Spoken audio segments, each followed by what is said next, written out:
Thank you very much. Thank you, Angus. A very warm welcome to the launch of the SNP's Manifesto for the general election. This manifesto sets out a clear plan to end Tory cuts, protect Scottish jobs and strengthen Scotland's hand. It is a manifesto with fairness, opportunity and democracy at its heart. A manifesto for a country that is welcoming and outward-looking. A manifesto that reflects our belief in the infinite possibilities open to the people of Scotland if we work together in the common good to build the kind of country we know we can be.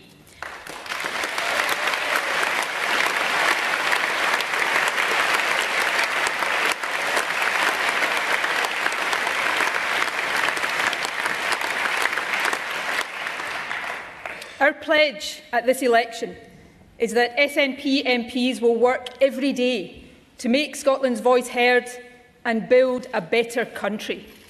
We know that decisions taken at Westminster in the years ahead will shape our country. So now, more than ever, it is vital to have strong SNP voices standing up for Scotland.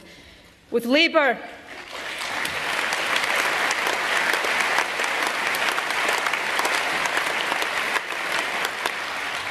in disarray, the Tories saw a chance to tighten their grip on the whole of the UK for many, many years to come.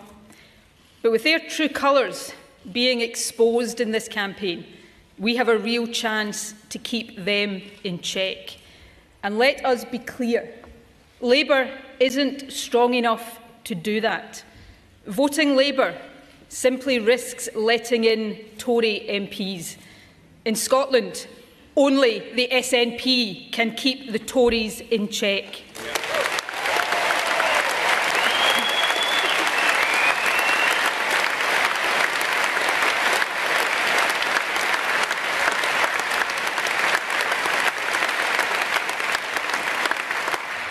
In this election, it is vital that we strengthen Scotland's hand, not Theresa May's. Otherwise, so much of what we cherish and value will be under threat. The dismantling of the post-war welfare state, already underway, will pick up pace. Experts are already predicting the biggest rise in inequality since the 1980s. They say that the incomes of the poorest third of working-age households will fall by 10% over the next 4 years, and that Tory policy will drive 1 million more children across the UK into poverty. Just think about that. 1 million more children. That means that by 2021, there could be more than 5 million children across the UK, a number equivalent to the total population of Scotland, living in poverty in one of the richest countries in the world. That is shameful.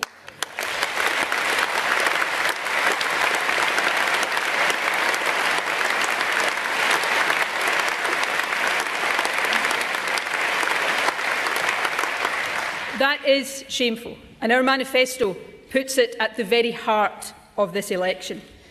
Jobs will be lost too, as the Tories threaten to turn their backs not just on the EU, but on the single market as well. That is why, more than ever before, we need strong SNP voices at Westminster to stand up to the Tories and to stand up for Scotland.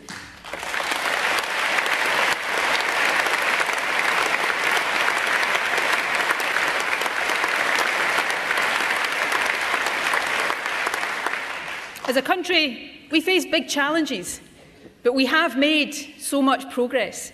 We mustn't let Westminster governments drag us backwards.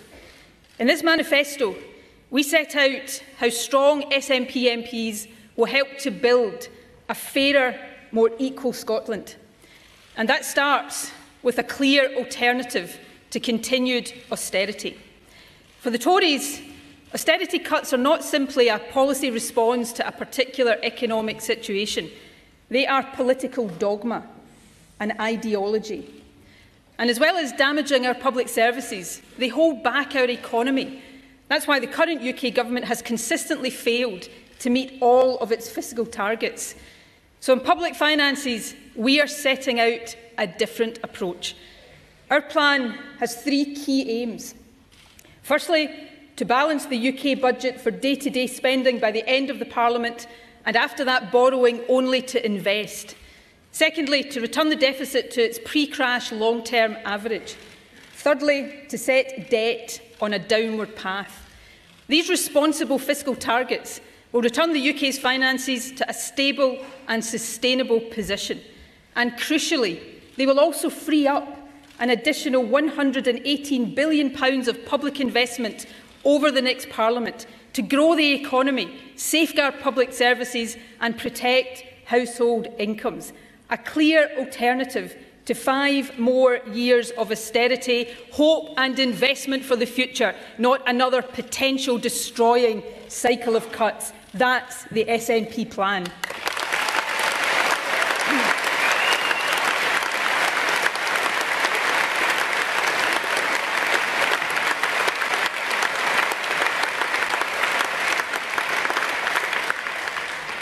SNP MPs will also back fair tax.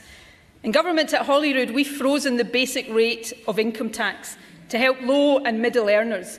That is the right approach at a time when rising inflation is making it harder for many families to make ends meet. But we have also opted not to cut tax for higher rate taxpayers. A tax cut for the top 10% of income earners at a time when public spending is under pressure is the wrong priority. We choose investment in our public services instead.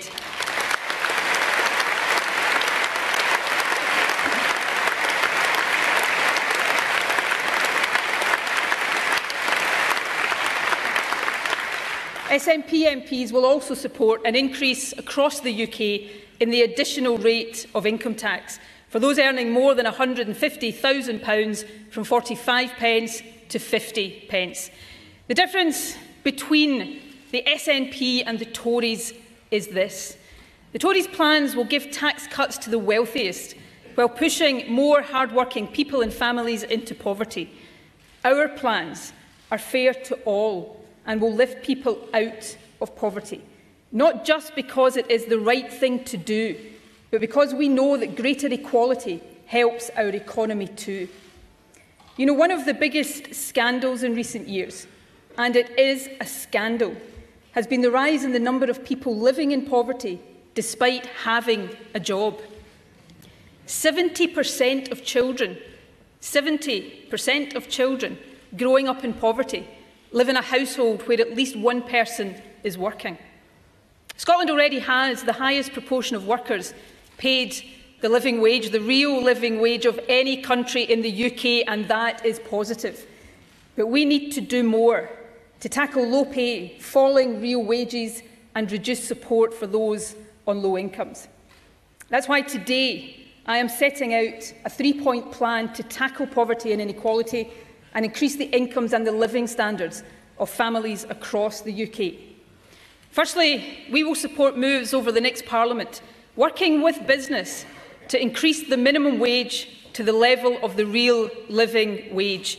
That means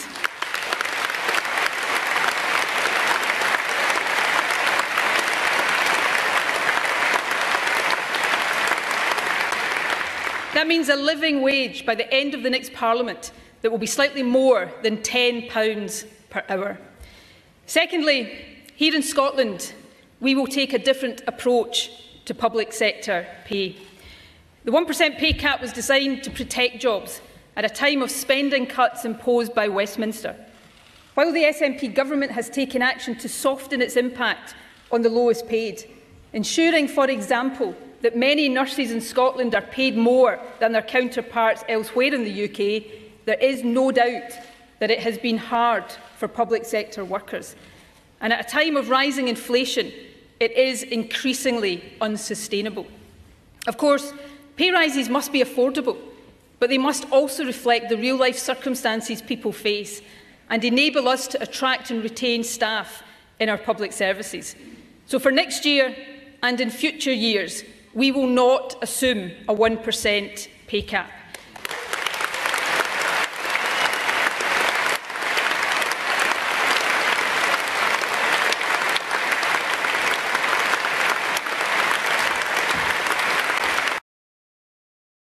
Instead, we will set a remit for discussions with trade unions and for our evidence to pay review bodies that is based on a proper consideration of the impact of inflation, with a view to reaching fair outcomes that strike the right balance between affordability and the cost of living.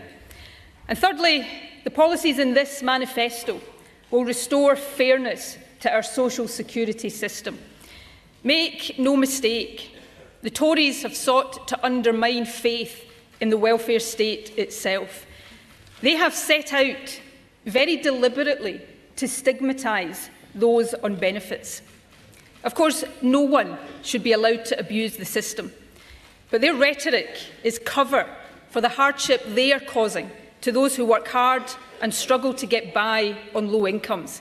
Children, the elderly, women, the disabled, even the bereaved are bearing the brunt.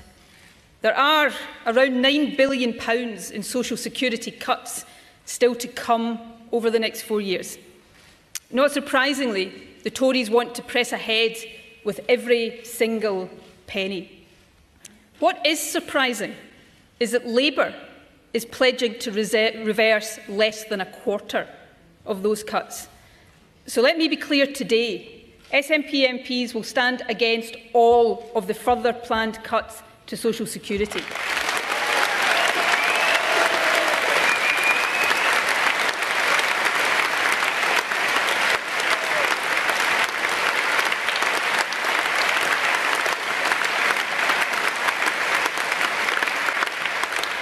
And we will do so because they punish the disabled and those who work hard to make ends meet.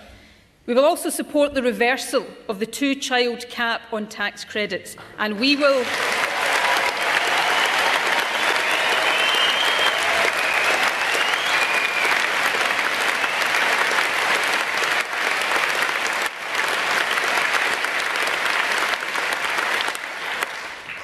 campaign tirelessly against the immoral rape clause that goes with it.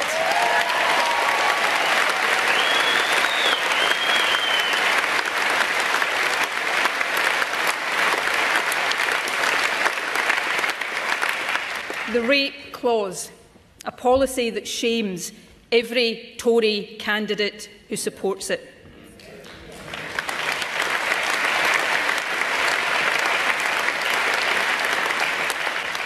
We will demand reversal of the cut to employment and support allowance that is removing £30 per week in vital support from disabled people. And we will oppose the freeze on working age benefits, a policy that is set to reduce the incomes of the poorest in our society by 6%. And the reason we stand against the Tory assault on social security, on the poor, the disabled and the vulnerable is this. These cuts strike at the very heart of how we see ourselves as a nation and our shared ambition for the future of our nation.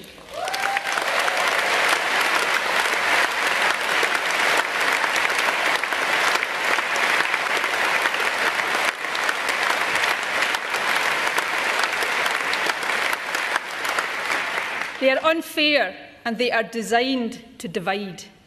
Of course, a growing gap between rich and poor is not the only divide that Tory policy will create. Their manifesto also seeks to set young against old.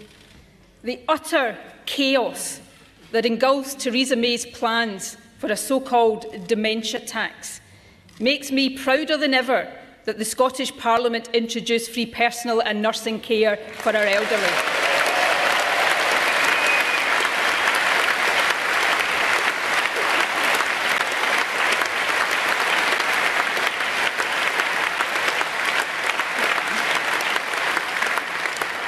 Those assessed as needing personal and nursing care in Scotland receive £249 a week, just under £13,000 a year towards the cost of their care. That significantly reduces the burden on the personal assets of someone who has to fund their own care. So let me make clear today, the SNP will always protect free personal and nursing care for our elderly.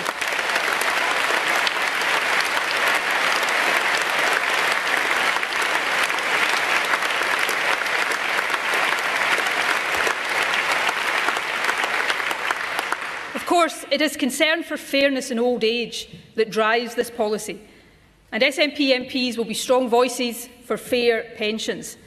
The Tory Manifesto is nothing short of an assault on pensioners, from the dementia tax to the removal of the winter fuel allowance and the ending of the triple lock. To every older person in Scotland, I say this: it is very clear that the Tories think they can take the votes of many older people for granted, and their manifesto makes clear what they will do if given the chance. If you don't want them to have a free hand to remove your hard-won protections, make sure you elect strong voices who will stand up for you.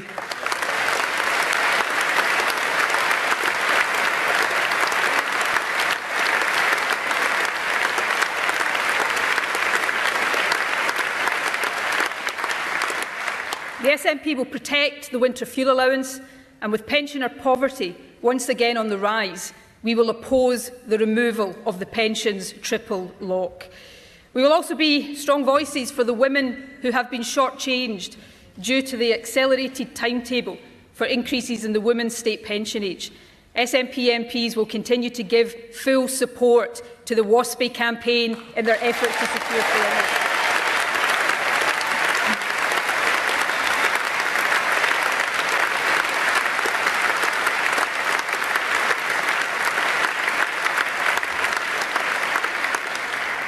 It seems clear that the Tories are planning to cut deeper to cover the impact of their planned extreme Brexit. But these cuts are hurting the low-paid and pensioners, and they are damaging our public services. That's why we will stand against them. Over the past 10 years, the SNP has prioritised the health service, and we will continue to do so. Our NHS, like health services across the world, faces real challenges.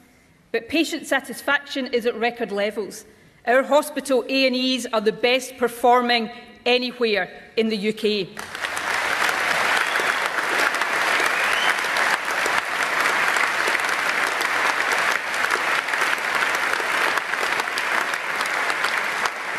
Many nurses in Scotland are better paid than anywhere else in the UK, and we have integrated health and social care. We already have a pledge to increase the NHS budget by £2 billion by the end of this Scottish Parliament. But our alternative plan for the public finances would allow a further increase in frontline health spending across the UK. SNP MPs will call on the new UK Government to increase health spending per head of population in England to the current Scottish level, which is 7% higher.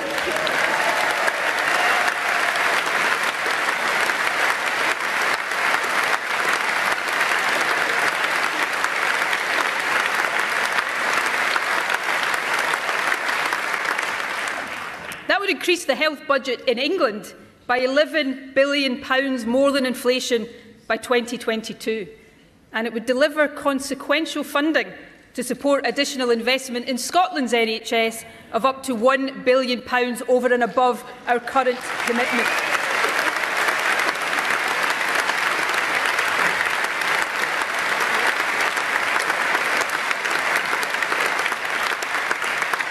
The SNP standing up for Scotland's NHS now and always.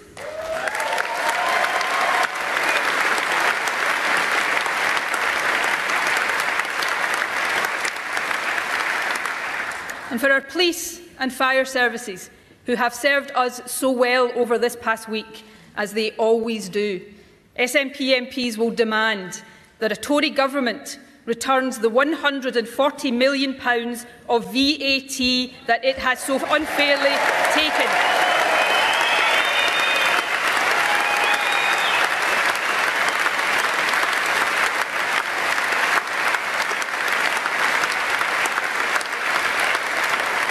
Money that the Tories have so unfairly and shamefully taken away from our emergency services. For Scotland's young people and families, we will continue to extend free childcare. We're investing £750 million in a special fund to raise standards in our schools. And the SNP is committed to always protecting free university education.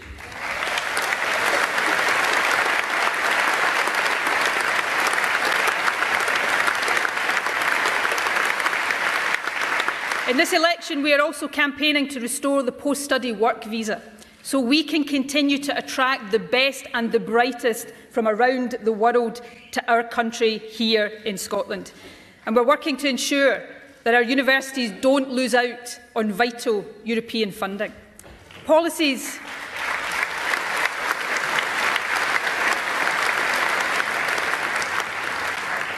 like expanding free childcare, closing the attainment gap in our schools and free university tuition are designed to help young people achieve their goals and create a fairer society. Making sure we have a strong economy is also vital to the futures of our young people. Jobs in the economy are central to this manifesto. These have been really challenging economic times, particularly given the fall in the oil price. But at the end of last year, Scotland's GDP per head was above its pre-recession level. Productivity has been growing faster than the UK, and unemployment is lower than the UK average. And on the greatest economic issue facing Scotland, reversing population decline and growing the number of people of working age who live here, real progress has been made, progress that is now put at risk by Brexit. In government, we have a £6 billion infrastructure programme, and we're taking 100,000 business premises out of paying business rates altogether.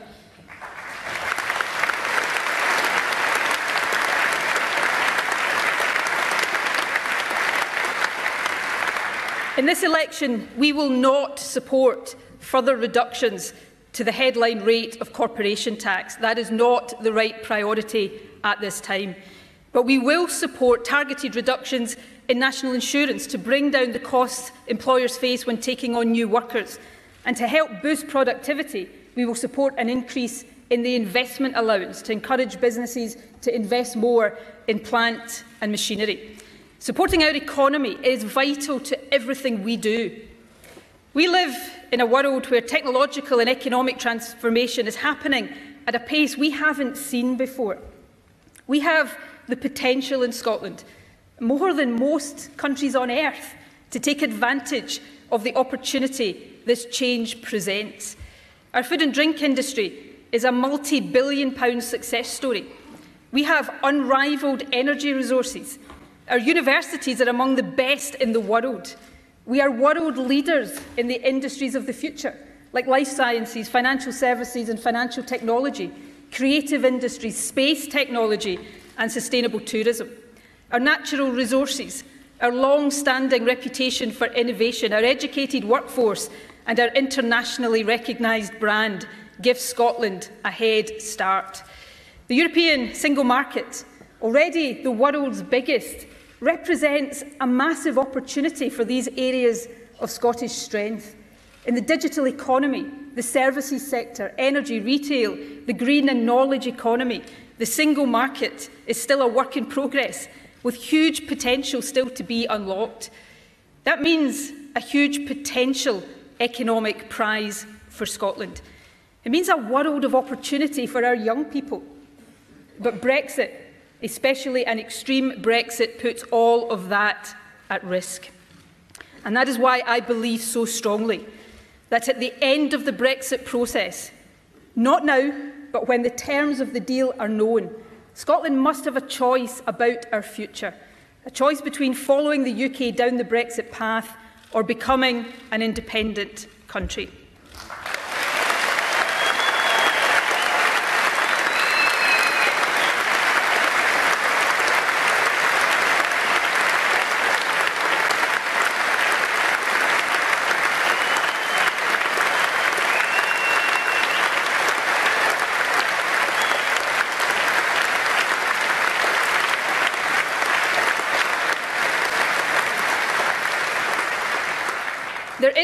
just too much at stake for Brexit simply to be imposed on Scotland, no matter how damaging it turns out to be.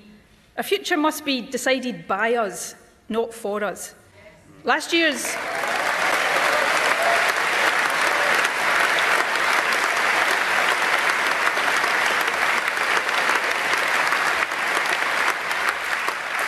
Holyrood election delivered the democratic mandate for Scotland having such a choice, and the recent vote of the Scottish Parliament underline it. If the SNP wins a majority of Scottish seats in this election, that will further reinforce our mandate. And in these circumstances, any continued Tory attempts to block Scotland having a choice when the time is right and the options are clear would be democratically unsustainable.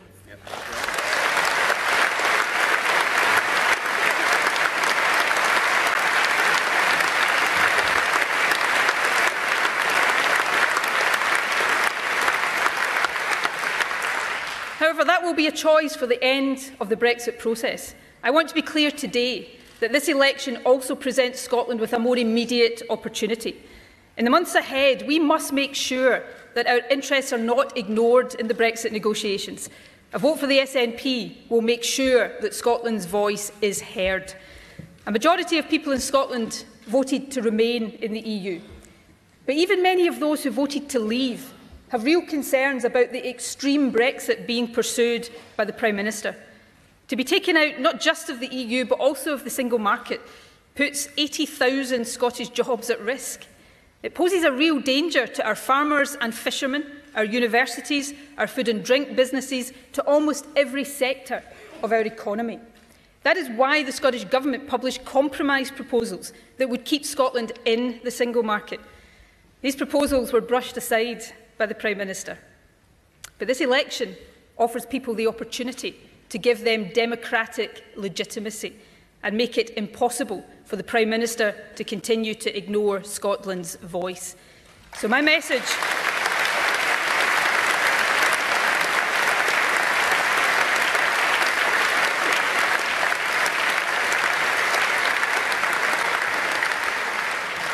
message today to all voters in Scotland is this.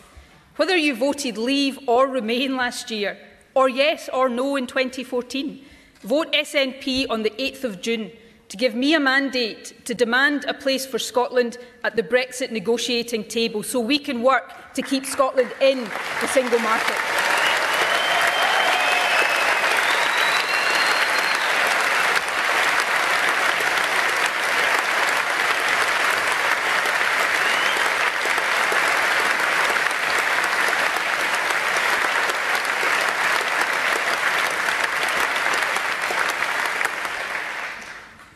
Now, more than ever, it is vital to have strong SNP voices standing up for Scotland at Westminster. A vote for the SNP on June the 8th will strengthen Scotland's hand against Tory cuts. It will strengthen Scotland's hand against an extreme Brexit, and it will strengthen Scotland's right to make our own decisions. The fact is, we cannot afford a Tory government with a free hand to do whatever it likes. We must have strong voices, standing up for our interests and defending the values we hold dear. You know that Tory MPs will be a rubber stamp for whatever Theresa May wants. Just as you know that in Scotland, voting Labour risks letting in Tory MPs. Only the SNP is strong enough to keep the Tories in check, and only SNP MPs will always stand up for Scotland.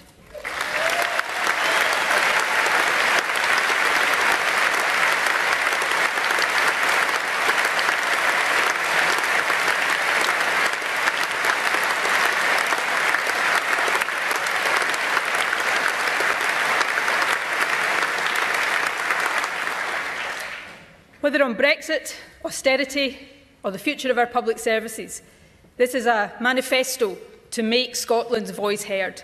It is a manifesto for prosperity and opportunity, a manifesto to tackle inequality, a manifesto to protect jobs and build the fair society we know is within our grasp, and a manifesto to ensure that Scotland's future will always be in Scotland's hands. I am proud to present it to the Scottish people today.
Thank you very much indeed.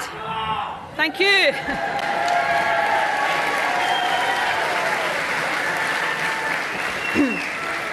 I'm now going to take some questions from the media, so please listen quietly and carefully to the media. Questions are here to do the important job of holding us to account. Can I take, if I can see him, Brian Taylor?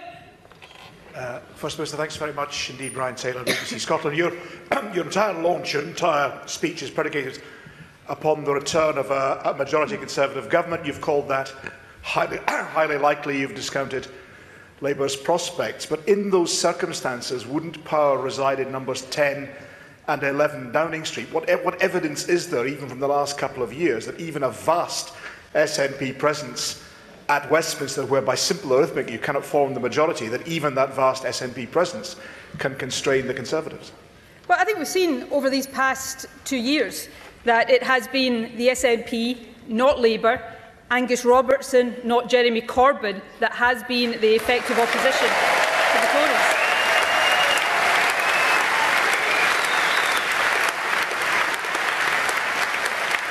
Making Scotland's voice heard week in and week out, raising issues that are important not just to Scotland but the whole of the UK week in, week out at Prime Minister's questions. It was the SNP that was the first to spot and to pick up on the national insurance increases in the budget, and that of course then led to a U-turn. So on a whole range of issues it has been the SNP making sure that Scotland's voice is heard. That has been important, and over a period where we may have another Tory government with a bigger majority, that will be even more important. And of course, in politics, who wins elections matters in terms of who has the authority to stand up and speak for those they represent. And if the SNP win this election a week on Thursday, I take nothing for granted. But if we win this election, then yet again the people of Scotland will have put their trust in the SNP to stand up for Scotland.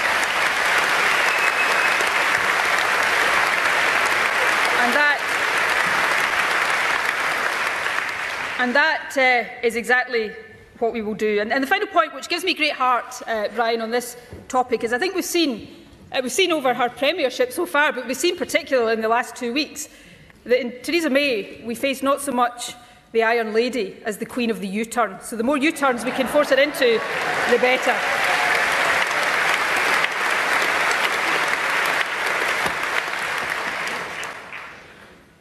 First Minister James Matthews from Sky News. You talk about addressing an independence referendum at the end of the Brexit process. Is the end of the Brexit process still spring 2019, or in circumstances do you regard it as later than that?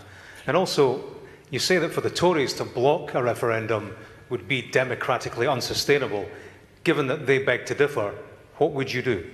Well, firstly, I think we should let the people have their say on June the 8th, and that's the great opportunity, of course, that Theresa May has given us in calling this election. We have the opportunity for the people of Scotland to have their say. Now, in terms of the first part of your question, I am very clear that Scotland's choice, and Scotland must have a choice. We cannot have our future imposed on us. We hear Theresa May today herself talk about the damage that Brexit could do if it goes wrong.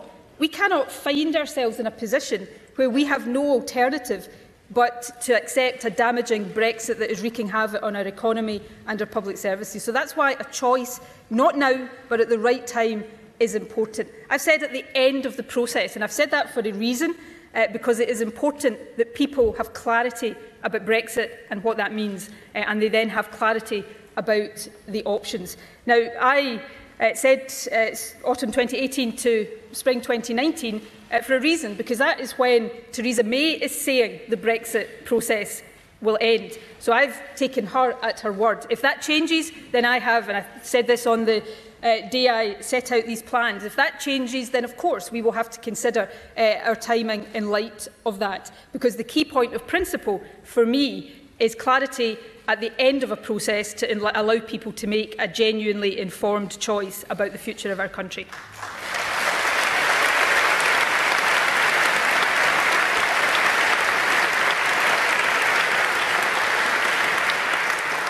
Colin Mackay. You talk about a win at this election reinforcing the case for another independence referendum. If you lose seats, does that weaken your case? What? I was brought up... No. Journalists are here to do a job, and it's an important job to hold me and all of us to account. But can I say just... but can I say directly to that? I mean, maybe I'm old-fashioned, but the person who gets more vote, or the party rather, that gets more votes and more seats than any other party wins the election. That's democracy.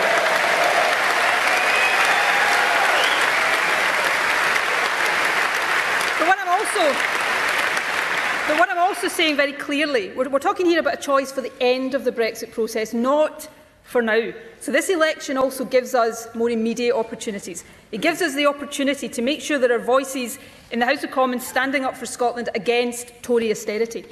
It makes sure that we will have SNP voices standing against an extreme Brexit, making sure that our interests are represented in these Brexit talks. So that's why I'm saying to people across Scotland, no matter how you voted in the referendum last year or the one 2 years ago, this is our opportunity to make Scotland's voice heard. And we know that the only way to make Scotland's voice heard is to vote SNP, and that is what I'm asking everyone to do on June the 8th.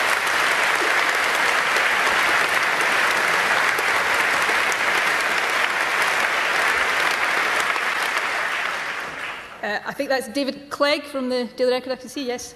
Good eyesight. It's actually very bad eyesight. That's why I wasn't sure. I'm looking very handsome, I can assure you. First Minister, can I ask... Diplomacy prevents me from commenting.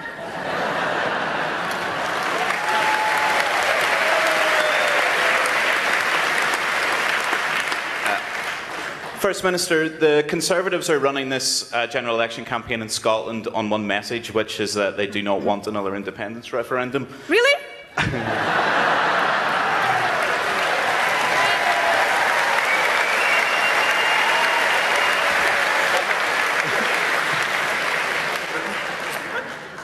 There is some evidence that it is working and that some of your colleagues could lose their seats because of it. Do you worry about that, and that the decision to call a referendum may cost some of your colleagues their seats? And also, can I ask if the SNP would support the Labour proposals on income tax for 45% rate at £80,000 and a 50% rate at £123,000, and if not, why? I set out our income tax proposals here. We will support a 50p tax rate for those earning £150,000 or more. We oppose tax cuts for those at the higher rate, and we have not delivered that tax cut in the Scottish Parliament, and we support a freeze on the basic rate of income tax because inflation is rising, and I don't think we should be passing the burden of austerity onto the shoulders of low and middle income earners. In terms of your... In terms of your next question, I'm very confident in all of my colleagues here, and for those watching at home, each and every one of them has been a strong voice for Scotland. Get out and vote for them on June the 8th to make sure they continue to be.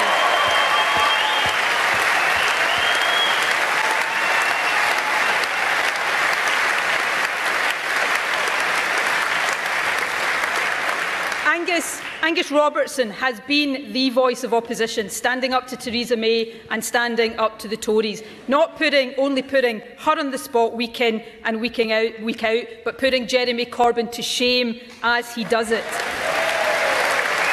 So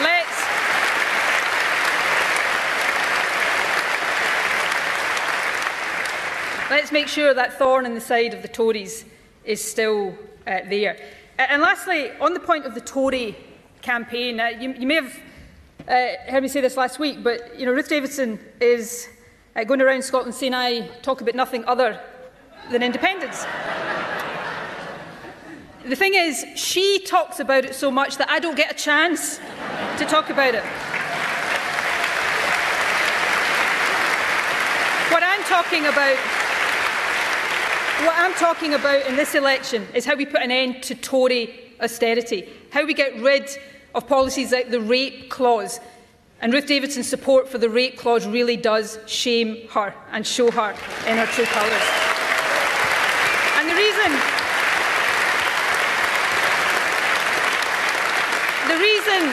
reason the Tories want only to talk about independence, and if you look at any of their leaflets, there's no mention of health and education or welfare or any of the other policies that really matter to people. And the reason for that is this: they don't want to talk about their record, and they do not want to talk about their policies, because they know the Tory record and Tory policies harm our public services, harm people the length and breadth of this country. So I'll let Ruth Davidson continue to talk about whatever she wants in this campaign. I will continue to talk about how we put an end to the Tory policies that are doing so much damage to the people of our country.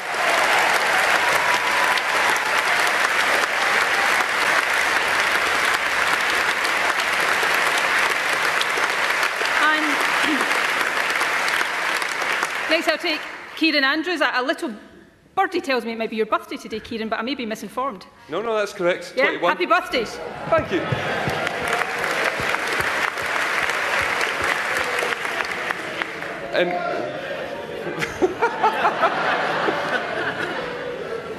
We might have gone from one extreme to the other with the media. A happy medium is probably what we should try for. No, that's fine. Just sing for everyone. It's okay. First Minister, you say in the manifesto you want to balance the budget by the end of Parliament, but there's a lot of extra spending here, no cuts and not very much in the way of tax rises. Do you have a detailed plan and a detailed plan of costings, and can you give us an idea of exactly how you plan to balance the budget? What we have said in terms of our alternative fiscal plan, by balancing day-to-day spending by the end of the Parliament, reducing the deficit to its long-term pre-crash average and getting debt as a share of GDP on a downward trajectory. That will, compared to the Tory plans, free up £118 billion over the life of the Parliament. In addition to that, there are tax rises involved in this manifesto, the 45 to 50 pence on the additional rate of income tax, the removal of the marriage allowance, which discriminates between couples who are married and those who are not, and also reversing the cut in the bank levy. Those tax increases will raise an additional £10 billion over the life of the Parliament. The spending commitments in the manifesto add up to around £80 billion over the life of the Parliament, so they are affordable within that fiscal plan that we have set out. They also leave some headroom if, for example, there needs to be investment to deal with some of the impacts of Brexit. So this is a fully thought out and affordable plan.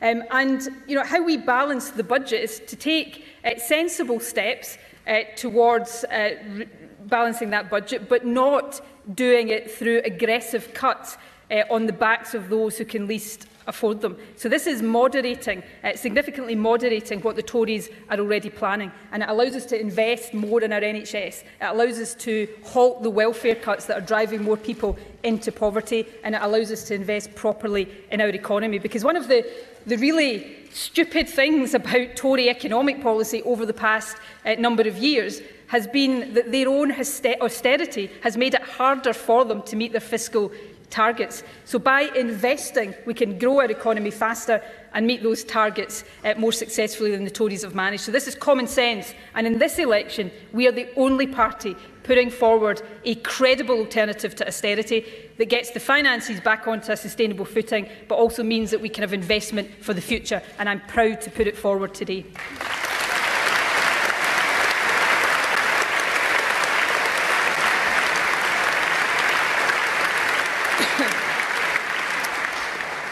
I'll take Tom Gordon. I think is Tom Gordon. Oh, sorry, was I meant to be somebody else? I'll take Tom, and then I'll go behind to, I think that's Kathleen behind. Yeah. Thanks, First Minister.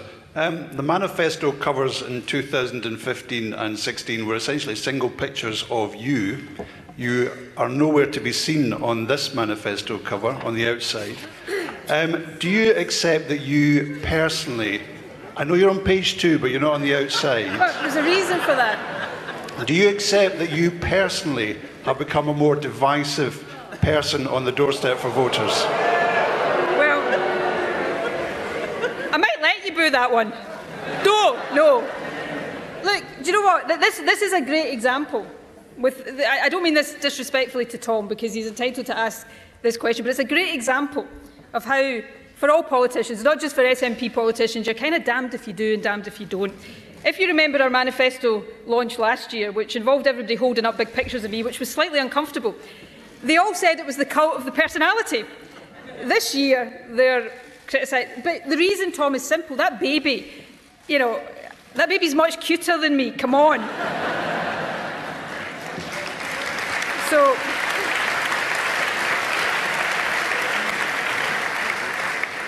So that's why, the baby. But I am, in case you haven't noticed it, there is I'm not going to say lovely, because I don't think any pictures of me are particularly lovely, but there's one on page 2 holding up a Scotland love heart, which I think is a great image.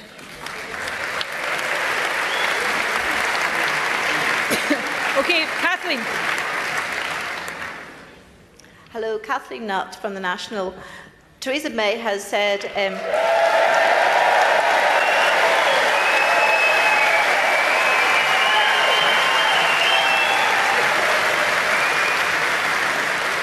Thank you. I'm not sure if that was for The National or Theresa May. I can't quite work it out.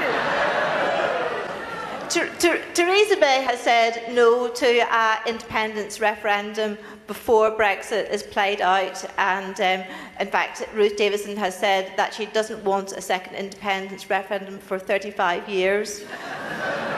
So if Theresa May is returned to power, or whoever is in Downing Street, what can you do to make sure that Scotland can have a referendum before Brexit? Look, I want Scotland to have a choice at the end of the Brexit process, and in that respect I often think there's not much difference really between what I'm saying and Theresa May is saying in that regard. I don't want people to have to choose now, that would be wrong.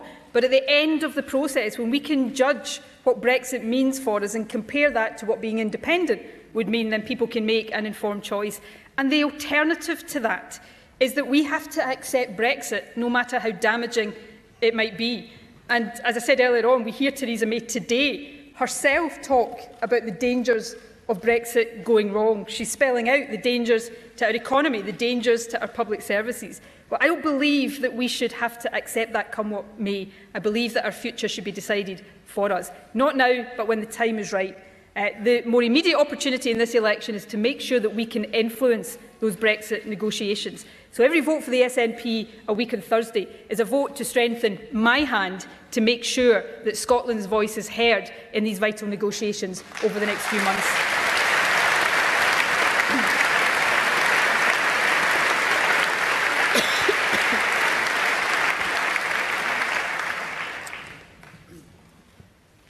I've got a choice of Telegraph journalists now, which one to take.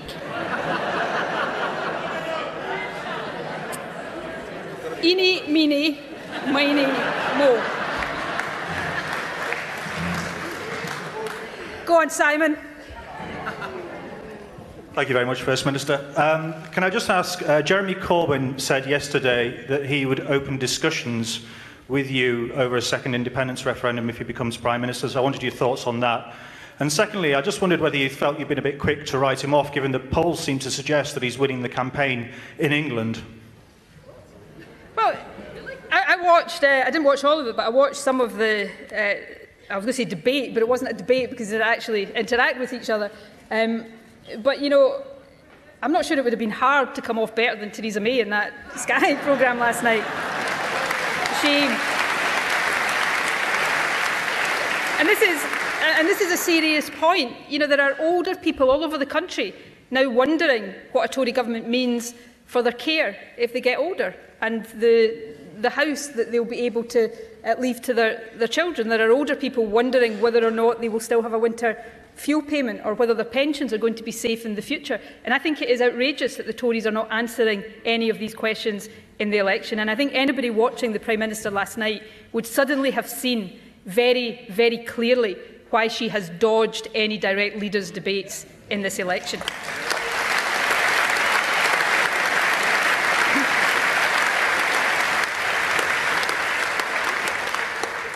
The polls, even though the polls are narrowing, I think everything suggests that we are still facing another Tory government. But it's a Tory government that has been exposed over this campaign, and that presents us here in Scotland with an opportunity. And that is an opportunity to make sure we keep a Tory government in check, that we don't face a Tory government without a strong Scottish voice standing up for our interests. And this is a really fundamentally important point in this election, because we know that Labour is no longer strong enough in Scotland to stand up to the Tories. So voting Labour in constituencies across Scotland would only run the risk of letting a Tory MP in the back door, and that is a risk people should think very carefully about. Only the SNP has the strength in Scotland to stand up to the Tories. So we face, I think, another Tory government, but it is a Tory government that has had its vulnerabilities exposed in this campaign. So let's make sure we grasp that opportunity to send strong Scottish voices to keep that government in check. Tory MPs, and we know this beyond a shadow of a doubt, we've only had to watch Ruth Davidson defend the rape clause, for goodness sake. We know that Tory MPs will just be a rubber stamp for anything Theresa May wants to do, whether that's more austerity cuts, more welfare cuts, an extreme Brexit that puts Scottish jobs on the line. So if we want strong Scottish voices standing up for Scotland, in Scotland that can only come from the SNP. So make sure on June the 8th you vote SNP to get those strong voices.